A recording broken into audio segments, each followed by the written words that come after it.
E como você iniciou esse ministério de aconselhamento, de ensino, de pregação?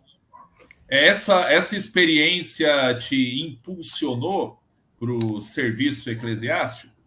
Sim, porque aí, Júlio, eu quis fazer teologia, né? Eu falei, bom, eu quero conhecer melhor quem é esse Deus e quem é esse Cristo, porque isso era tão real para mim, né?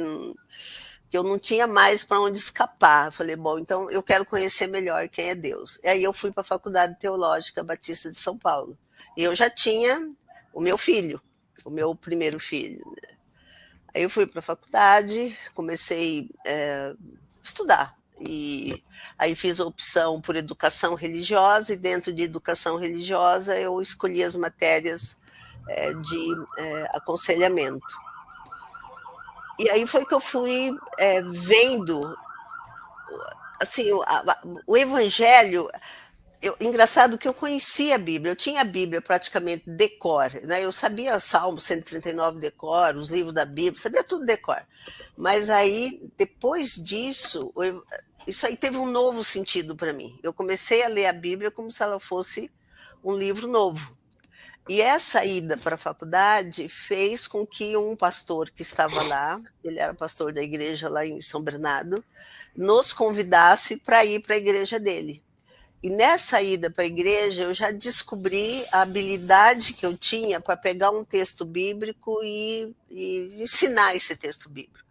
Então começou assim, meio sem eu querer. Foi os outros que viram em mim essa possibilidade.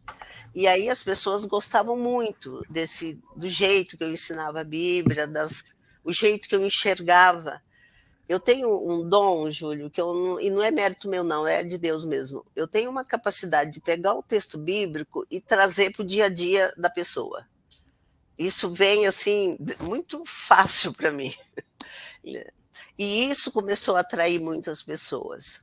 E aí eu acabei estudando um pouquinho também sobre os dons espirituais e descobri que o meu dom mais forte realmente era o ensino.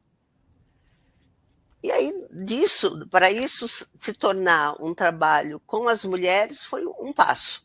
Eu tive muito problema numa igreja que eu frequentei enquanto estava indo na faculdade. Eu fiquei muito ferida, muito machucada, porque esse pastor inventou até umas mentiras a meu respeito. Nós tivemos que sair da igreja e eu só fui me libertar também, lidar com isso e acertar isso num congresso com o irmão André de Portas Abertas. Mas nesse congresso ficou bem claro para mim que não tinha mais como eu ficar sem Jesus Cristo, né? Acho que eu podia até ficar sem igreja, mas sem Cristo não dava. E naquela época não dava também, não tinha como você ficar sem Cristo e sem igreja. Essa possibilidade não existia. E nesse congresso, que daí eu descobri que Deus tinha um ministério muito grande para mim, eu enxerguei as mulheres. E o meu trabalho, o meu início do meu ministério mesmo, acho que é onde que eu fiquei até um pouco, as pessoas me viram um pouco mais, foi no Ministério de Mulheres da Igreja Batista do Morumbi, que a gente iniciou esse ministério, que não tinha Ministério de Mulheres no Brasil naquela época. Quem começou foi a Carolina Veloso e eu junto com ela.